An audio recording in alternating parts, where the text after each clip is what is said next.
Good evening.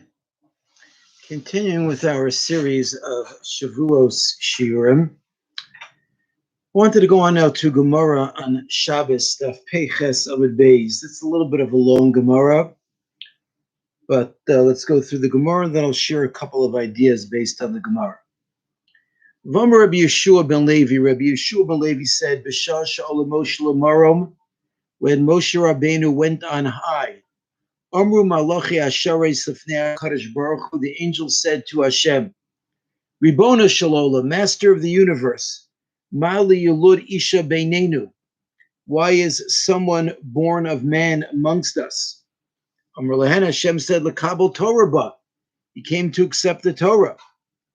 Amru Lefanav, the angel said, Chemda Genuza Shegenuzalach Chameos V'Shivim V'Arba Doros, Kodem Shenivra Olam, a special treasure that you had stored away for 974 generations prior to the creation of the world.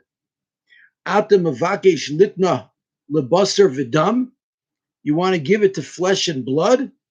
Ma'enosh kisis karenu. What is man that he should be remembered? Uben adam kisif gedenu. And the son of man that he should be reckoned with.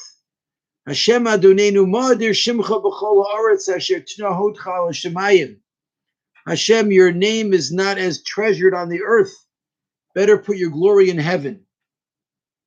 Samalo HaKadosh Baruch Hu Moshe, Hashem said to Moshe, Hachzir lehen tshuva, answer them. Amar Lefanav, Moshe said, Ribono shalolam, Misyari ani shema yisrafuni behevel shebipiem. I am afraid that they might burn me with the fire in their mouths.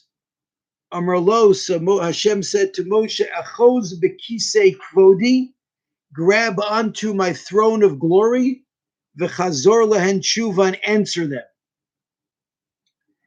Then the Gemara goes on to say that Moshe said to the angels, they had never gone down to Egypt and been slaves to Paro, that they don't have any jealousy, so the laws against lust do not apply to them, etc. He proved to them that the laws of the Torah do not belong in heaven, but rather they belong on earth.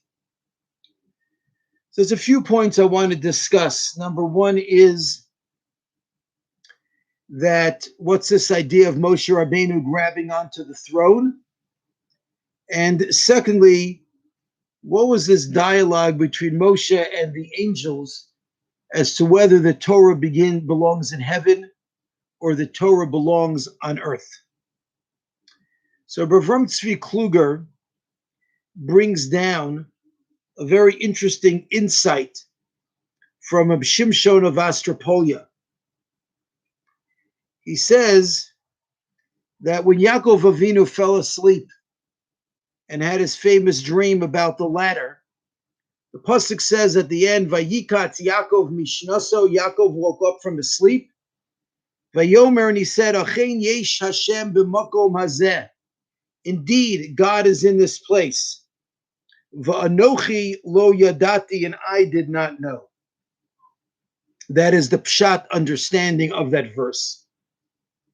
Rav Shimshon Vastropola said that on Hashem's chariot there is chiseled the form of a lion, the form of a cherub, and the form of an eagle. Exactly what they represent is beyond the scope of tonight's discussion. And Yaakov had seen that chariot. That's why Yaakov said, Achein yesh Hashem b'makom hazeh. The word Achein stands for, the Aleph stands for Aryeh, a lion. The Chaf stands for Kruv, a cherub. And the Nun stands for Nesher, an eagle. He said, I knew that those three animals were on Hashem's chariot. V'anochi lo yadati. The word Anochi has the same letters as Achein, with one extra letter, a Yud, standing for Yaakov. I didn't know that I am also on there on the Kisei HaKavod, on Hashem's chariot, just like the lion, the cherub, and the eagle. Yaakov Avinu's midah, Yaakov's Avinu trait, is the trait of Tiferes. And as we've discussed a number of times in the past, that Tiferes is the blend between Chesed and Gvura. Yaakov Avinu is, so to speak, a middle of the road midah, the middle of the road trait. Moshe Rabbeinu represents Da'as. Da'as is also a middle of the road trait. It's the blend between Chokhmah and Bina. So Moshe Rabbeinu and Yaakov are really cut from the same cloth, just that on the hierarchy of the Sfiros, Moshe Rabbeinu is on a higher level than Yaakov Avinu. That's why when Moshe was now getting scared of the angels, and the angels were saying, "What is a man doing over here? We're up in the heavens over here where there's only room for angels. Man is from the earth. He has no place here." Hashem was telling Moshe, Yaakov Avinu, with whom you share the same traits, he has a place here. Grab onto the kisei. Grab onto my celestial throne in the place of Yaakov Avinu, and you have a place also. And then where Rav Tzvi Kluger makes an interesting point, and like I often say, I can't guarantee you that I am re-saying it over in exactly the way he meant it. So either this is what he means or this is what he inspired me to say. He points out that when Chazal, when our sages tell us a story like this, they don't just mean to be telling us ancient history about something that happened with Yaakov Avinu and with Moshe Rabbeinu. But the point is that this is relevant to us today as well. That there are some times that we also have to grab onto Hashem's chariot. Oftentimes we feel that maybe there are concepts, whether they're mitzvos, whether they're ideas in the Torah, that are too difficult for us to comprehend or too difficult for us to do. In the same way as Moshe Rabbeinu was faced with malachim, with angels, who were pushing him and telling him, "You don't belong here. The Torah is not for you." So the same thing happens to each and every single one of us.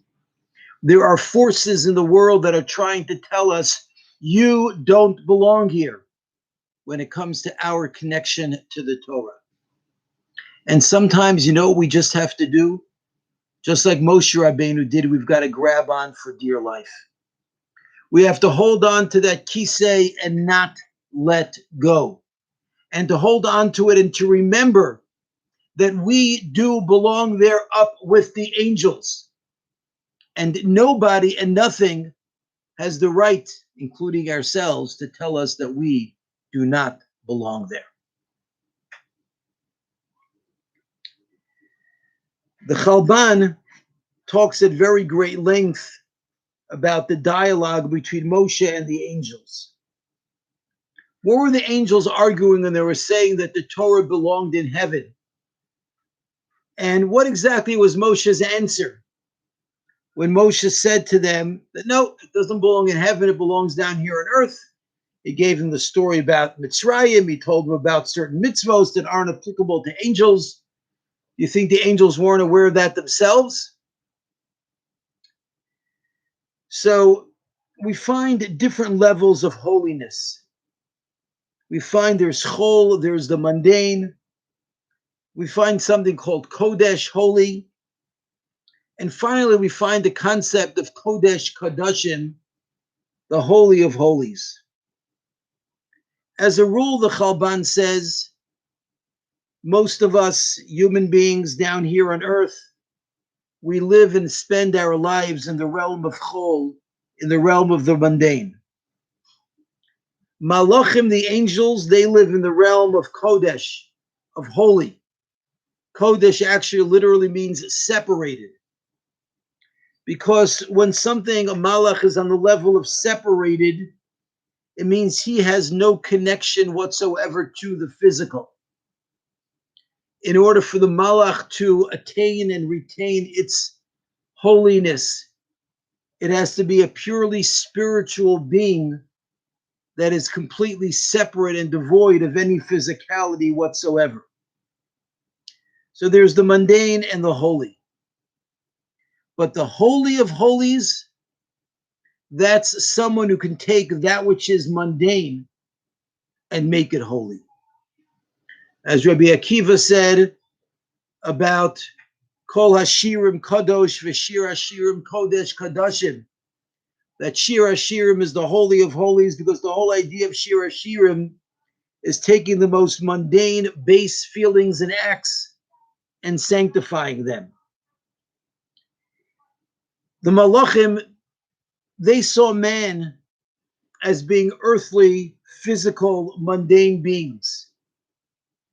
And they had no concept whatsoever how man could achieve any level of Kedusha.